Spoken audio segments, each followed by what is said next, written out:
Hey guys, Triple B 780 here, and today I'm going to show you how to throw an angry bird. It's a red bird, but I'll show you how to throw it.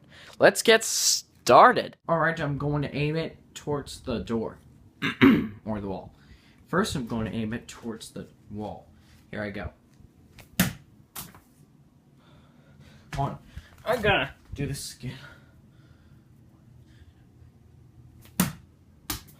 Wow. I'll do it a little soft. Well, whatever. Alright. And now it's time for the door. Let's do this. Wow. See that? That angry bird went all the way towards there to be thrown at. Alright, I'm going to throw it again. Wow! See that? That is super loud. Like this. Alright, one more try. One more thing. Alright, one more. Last one, I mean. 1, 2, 3.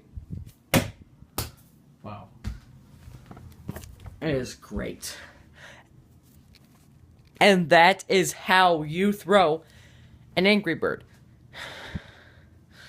Thanks for watching, guys. Do not forget to subscribe, please, okay? This is Triple B 780 signing off.